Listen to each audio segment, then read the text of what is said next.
Picard Shidethan Toeladrel. This is Tamarian, or Sokathesibura of Abba, the language of 1 million translators' notes. Tamarian is an alien language spoken by the Tamarians, or Children of Tama, which originate from Sigma Tama 4. The language's first appearance was in Season 5, Episode 2 of Star Trek The Next Generation. In the episode, the crew of the Enterprise D struggle to communicate with a Tamarian diplomatic envoy, despite possessing absurd universal translator technology, which can psychically glean intended meaning from a speaker's brainwaves and convert that into language the user understands. While the universal translator is capable of translating Tamarian speech into Federation standard, it comes across as strings of the proper names of individuals and locations. For those curious, I highly recommend Astrid Lunberg's video essay on the episode. It resurfaced in 2021 with the appearance of a Tamarian lieutenant named Kaishon in Star Trek Lower Decks. While the language is the main focus of the episode, Tamarian has not yet, to my knowledge, been fleshed out into a fully formed conlang. As such, I have taken it upon myself to correct this. To remove ambiguity between lore established in my personal realization of Tamarian and established canon, all canon statements will be written in purple and marked with a dagger. The consonants are ma, na, pa, ba, ta, da, ka, ga, fa, va, sa, za, sha, ja, tha, cha, ra, and la. The vowels are I, U, E, O, A, and I. There are four tonemes in Tamarian: stress, rising tone, falling tone, and vibrato. Stress in Tamarian is characterized by increased loudness and vowel length, as well as full articulation of the vowel. Rising and falling tones are used for defective single-syllable nouns, where stress is not sufficient to divide the noun into distinguishable inflections. It is easier to tell whether your friend Rapunki said rai or rai than whether he said rai or rai. Vibrato functions the same as it does in singing and public speaking, and will be represented here with vibrato's musical notation. As the grammatical information which these tonemes convey is often inferable from context, they are frequently dropped in Tamarian's conversational mode. Orthography. Oh, okay, hear me out. There was very little to go off of other than a few scribbles glimpsed over Picard's shoulder and on one computer screen. Scribbles which were probably not meant to be viewed with too much resolution, so I did my best to interpret what was there. Besides, writing systems in Star Trek are already kind of a hot mess. The inspirations for the Tamarian alphabet are cursive, musical notation, and paper transcription of Ogham. Letters are drawn on top of a guideline. Each letter starts and ends on the guideline and are written without lifting the writing implement. The Tamarian alphabet is arranged by its speakers in a 6x6 grid. The vowels appear in the 3 rows at the end in unstressed, stressed, and vibrato-stressed cases. As previously mentioned, the grammatical information which Tamarian tonemes convey is often inferable from context, meaning denoting them in writing is not strictly necessary for knowing where and how to pronounce them, and pronouncing them is not strictly necessary for understanding meaning. As such, the stressed and vibrato-stressed cases of vowels are often treated more like illuminated letters than a proper uppercase. This justifies their complexity, necessitation of precise handwriting, and tendency to overlap with other letters on the writing medium. A stressed case vowel casts its entire syllable as stressed. A vibrato stressed cased vowel casts its entire syllable as stressed, assuming the word it appears in is a non-defective role noun, and its entire word as spoken with vibrato. Tamarian sentences mostly consist of nouns and adjectives. There are no verbs in Tamarian. While adjectives are sometimes used more like participles, they rarely describe an action that the sentence actually conveys. This is because the plot twist of STARMOK is that the language conveys complex ideas through metaphor and reference to mythology. It is metonymy taken to an extreme. In Tamarian, you would not call something a weakness, you would call it the equivalent of a kryptonite or Achilles' heel in Tamarian mythology. For example, unfurled in Mirab, his sails unfurled, is only meant to convey unfurling insofar as it evokes a scene in a story where Mirab sails away from a location.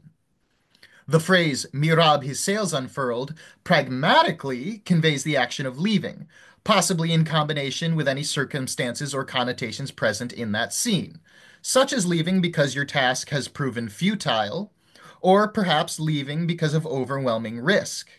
Not that anyone would know, most Tamarian idioms are not explained in canon. The Tamarian ego structure does not allow for the concept of self-identity. While it is obvious from the behavior of Tamarian characters in the show that they have a concept of the self, Tamarians see themselves as perpetual actors, which, at any moment, may inhabit the roles of any number of characters whenever they feel the situation resembles one from the story those characters appear in. Side note, despite being the centerpiece and title of the Tamarian's debut episode, Darmok and Jalad at Tanagra is actually a lone story, given that the episode states that Darmok is a mytho-historical figure from Shantil 3, and Tanagra is an island continent, also from Shantil 3. This information was provided by the Enterprise D's computer, despite the fact that the Federation had not yet cracked the Tamarian language by this point. The fact that this language is conveyed through metonymy raises a number of questions about how the language is taught and how it came to exist. If the vocabulary of the language is stories, how do you build a Tamarian child's vocabulary if the simplest sentences require knowing an entire story? If the language mostly consists of references to mytho-historical accounts, what were those accounts written in? We can resolve the first question by proposing that Tamarian children are taught narrative vocabulary through nonverbal storytelling methods, like picture books, puppet shows, and traditional performance art. We may also assume that younger children use more personalized narrative vocabulary, with references to situations which the child and parent both personally experienced. This is similar to how younger human children use baby speak words, which only exist in the microdialect used between them and their parents. Additionally, we can assume that in much the same way infant neuroplasticity allows human babies to pick up the partial meanings of words without understanding their full meanings, it may also allow Tamarian babies to pick up the meanings of references even if they are not familiar with the stories those references originate from. As for the second question regarding what Tamarian mythology was originally written in, I propose a turtles all the way down solution. Modern Tamarian is communicated with references to a body of mythology, which was originally written in what is called the mytho-historical age. This mythology is written in many different dialects of an earlier version of the language called mytho-historical Tamarian. These dialects varied little in grammar and verbal vocabulary, but varied drastically in narrative vocabulary. That is, the stories they utilize to convey complex ideas. A single dialect of mytho-historical Tamarian is communicated with references to the speaker's local folklore, which was passed on in oral tradition dating back to the folkloric age. It is believed by Tamarian archaeolinguists that dialects of folkloric Tamarian spoken at the time used references to anecdotes about members of the speaker's family or tribe. As time passed and Tamarian linguistic groups came in contact with one another, their narrative vocabularies merged until they became the shared body of narrative vocabulary used in modern Tamarian. Note that the mytho-historical in mytho-historical age and mytho-historical Tamarian dialects refers to the kind of stories which originate from that time and incarnation of the language, not to the kind of stories which make up the narrative vocabulary of said language family and corresponding age. The same is true of the word folkloric in folkloric age and folkloric Tamarian. In the same way that older human texts can be republished with more modern language that was conceived after the text's original publication, so too can Tamarian texts be republished with references to stories which were created after their original publication. The closest analog Tamarian has to sentences are called images. Nouns in an image which correspond to actors in the speaker's present situation are called roles. For example, if I were Lily Sloan accusing Jean-Luc Picard of dragging his crew into his obsessive, self-destructive, trauma-fueled pursuit of the Borg, but I wanted to do it Tamarian style by comparing the situation to Moby Dick, I would say something which literally translates to Ahab, his white whale in sight. In this image, Ahab and white whale are roles which are inhabited by Picard and the Borg, respectively. The first noun in an image is almost always the primary role. The primary role can be the characters whose actions the speaker wishes to focus on, or a location which, combined with other details provided in the image, paint a scenario which the speaker wishes to cast over the current situation. It is usually in the nominative case, though occasionally it is in the temporal case. All Tamarian images start with a primary role noun, unless they elaborate on a previous image, in which case the primary role is implied to be the same as the one in the image prior. For example, if I wanted to accuse someone of overambition by saying, Icarus, his wings brilliant in the sun, and wanted to elaborate that my warning seemed to fall on deaf ears by saying, his father in hysterics, the primary role of the second image is implied to be Icarus without the need to repeat it. Images, and those images which elaborate upon them, are separated by brief pauses. Common images are often abbreviated to just their primary role, such as Darmok and Gelada Tanagra being shortened to Darmok, Mirab, his sails unfurled, being shortened to Mirab, and the river Temark in winter being shortened to just Temark. The primary role exists to reflect that every canon piece of Tamarian dialogue starts with a character or proper noun, and then elaborates on the specific scene with that character or proper noun which applies to the situation. Nouns in Tamarian have 6 cases: nominative, locative, temporal, associative, extensive, and ergative genitive. Cases are formed by the prefixes to, ospa, shi, esi, and pe, with the nominative taking no prefix.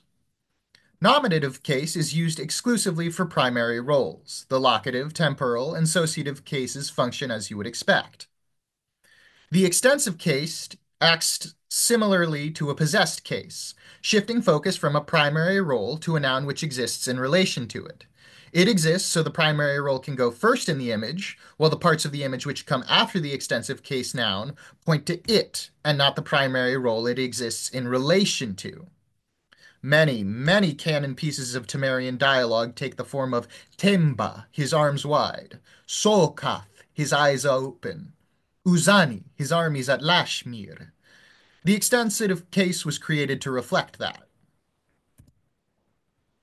The ergative genitive case mostly uses its genitive functionality, unless the noun before it has adjectives attached, in which case the ergative genitive noun justifies why those adjectives are attached to the noun before it.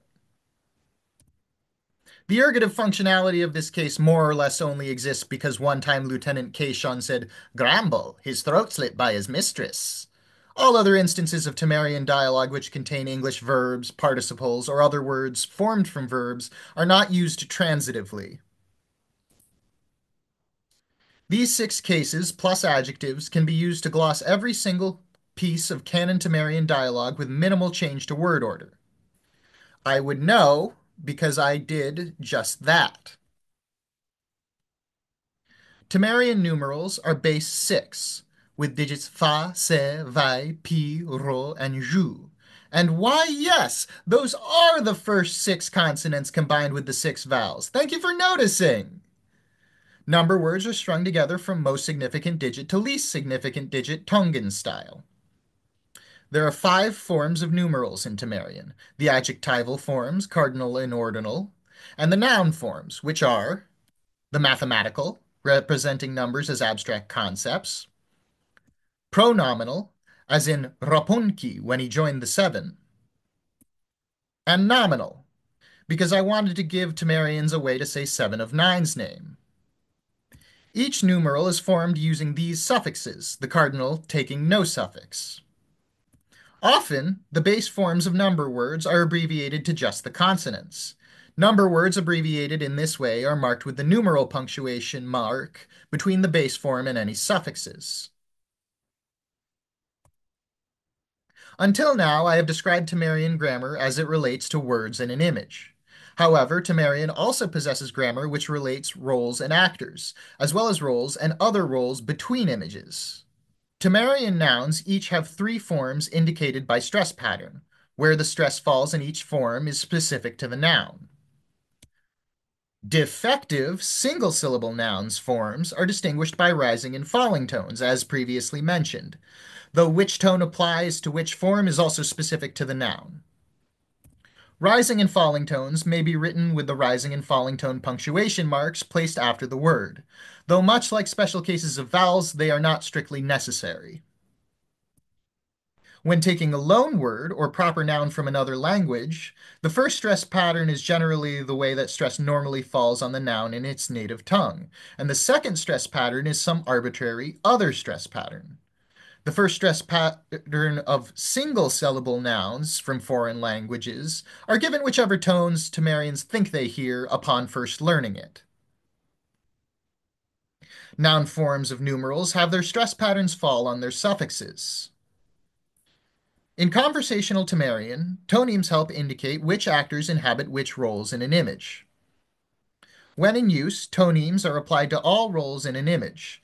All other words are pronounced without stress or vibrato. Instead of using a person and number system, roles are given tonemes based on a clusivity system. If the actor/collective of actors inhabiting a role includes the speaker, the role noun is given vibrato. Otherwise, the role noun is without vibrato. If the actor or collective of actors inhabiting a role includes individuals out of earshot, the role noun takes its second stress pattern. Otherwise, it takes its first stress pattern. This gives the listener a better idea of who in a situation is inhabiting what role if it is difficult to infer from context. The second stress pattern is sometimes used sarcastically when the speaker is fed up with a particularly stubborn audience. It implies that the listener is so bad at understanding what the speaker is saying that they must be out of earshot. The stress pattern system also solves problems with certain actors forgetting the pronunciation guide from the script and using multiple different stress patterns for the same proper nouns. We have created a system for relating present circumstances to imagery from stories. However, we still have no tools for describing people and events unrelated to the current situation. This is problematic for a language whose vocabulary is mostly made up of stories. If you can't tell a story, how are you supposed to speak a language communicated almost exclusively in stories? For this reason, Tamarian has two modes. I have described the conversational mode thus far. However, when telling stories, Tamarians switch to storytelling mode. Storytelling mode necessitates the usage of the final part of speech in Tamarian, the relator. Relators describe the relationship between the scene in one image and the scene in another. There are four relators in Tamarian: the standard, metaphorical relator, the hyperbolic relator, for rhetorical exaggeration, the meiotic relator, for tactful understatement, and the sarcastic relator, for sarcastic comparison. In storytelling mode, images are grouped together. First, a head image, which describes the characters and situation in the story being told, and then one or more tail images, images from other stories which are anteceded by relators. The roles from the tail images are inhabited by the characters described in the head image. Thus, the first image in the chain provides characters, setting, and elements of the story being told, and the following images in the chain compare those characters, settings, and elements to those in other stories the listener is expected to be familiar with. Pauses are used before and after chains in the same way a natural language speaker might pause before and after paragraph breaks. Stress patterns are repurposed to create agreement between actors in the head image and roles in the tail images. Vibrato changes function in storytelling mode to indicate which parts of post-relator images in the chain are metaphorical, hyperbolic, meiotic, or sarcastic. For example, Anzan tovinda, hogai, klopechesithanagas melo is different from Anzan tovinda, hogai, klopechesithanagas melo, both of which are different from Anzan tovinda, hogai, klopechesithanagas melo. There are two pronouns in Tamarian. The speaker pronoun, eka, which is effectively the first person singular and only appears in head images in storytelling mode, and the primary role pronoun, vok. Vok always points to the primary role in the image it appears in, and as such does not take any tonemes. I would like to take this final section of the presentation before the translations to go into the specifics on how grammar evolved from mytho-historical Tamarian to modern Tamarian, as well as a reconstruction of folkloric Tamarian. The temporal case is absent in mytho-historical Tamarian, favoring usage of the locative or associative case, or, in rare cases of more precise and ornate language, the phrase potusupa. It is understood that totusupa was rebracketed into the early temporal case prefix otsupa, which was further simplified into ospa. It is around this time that scholars note a change in the ergative genitive prefix from pa to pe to distinguish it from ospa. In surviving mytho-historical Tamarian texts, the meiotic and sarcastic relators are also absent, with modern Tamarian scholars believing understatement and sarcasm to have been distinguished by context and affect, while still falling under the metaphorical relator unzi. Unearthed clay tablets on which mytho-historical Tamarian calligraphers practiced an early cuneiform iteration of the alphabet conspicuously substitute the row for vibrato-stressed case with ideograms representing common trade items. The row for stressed case is still present. This has led Tamarian historical linguists to believe that vibrato was absent in mytho-historical Tamarian. The oldest mytho-historical texts, particularly those deemed likely to be transcriptions of oral storytelling, prefer the usage of the associative case over the extensive case. Tamarian linguists theorize that the extensive case did not exist in folkloric Tamarian, with its function fulfilled by the associative.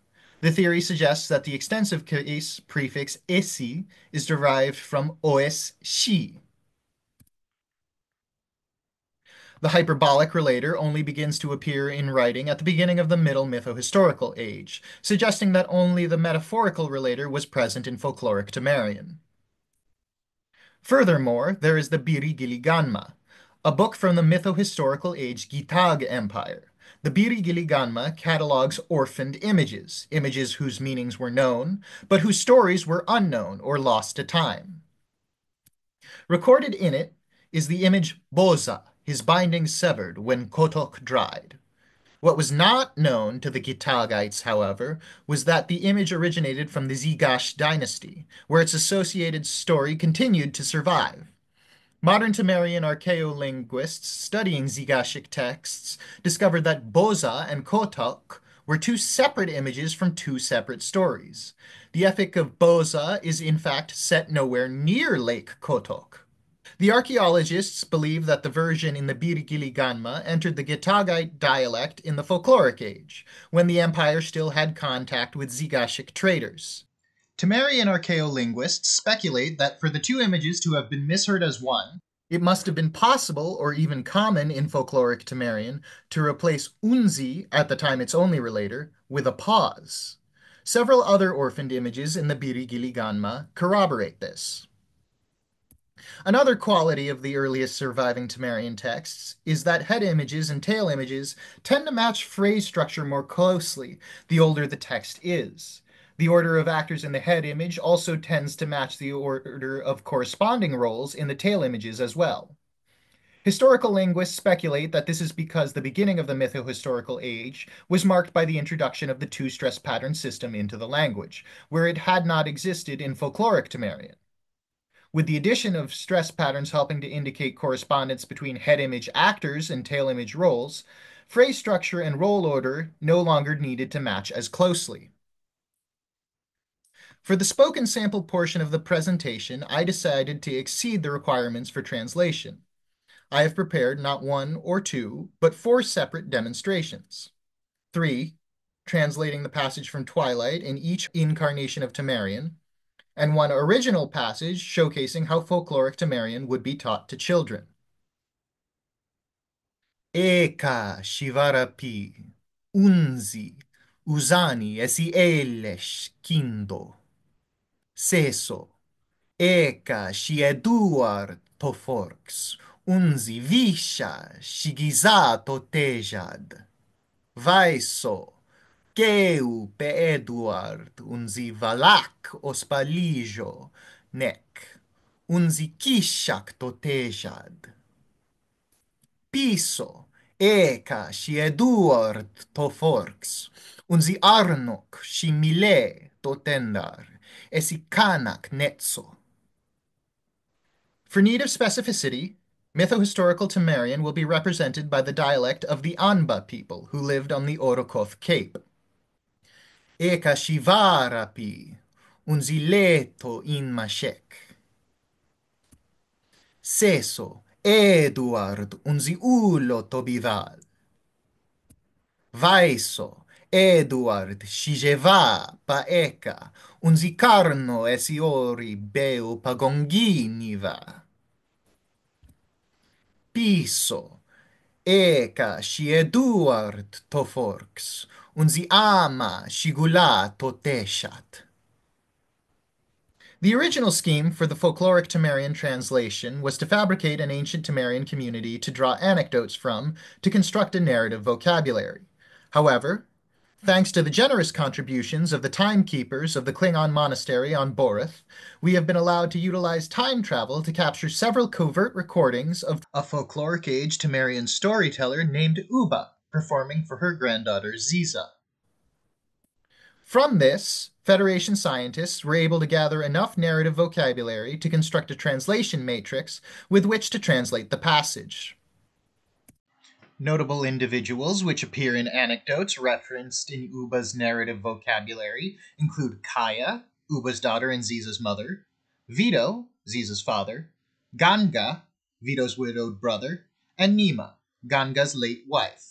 Use of the first person to refer to Bela has been substituted with the third person to better reflect the oral tradition of folkloric Tamarian storytelling, and to remove any discrepancies that would be created by having the character Bela reference Uba's relatives as if they were her own. Bela Shivara Pi, Bidi Patama Shivoua Hinak. Seso, Eduard Shijeva, Buria Shikita Vegha. Vaiso, Eduard Shijeva Pabela, Ganga Shibilba. Piso, Bela shi Eduardo, unzi vido Shikaya. The final passage is one of the recordings used to construct the translation matrix. In it, Uba is performing for a much younger Ziza, at a time when both Ziza's personal and narrative vocabularies were much smaller and more personal. As such, here Uba limits her narrative vocabulary to basic idioms, as well as situations which Ziza had personally witnessed.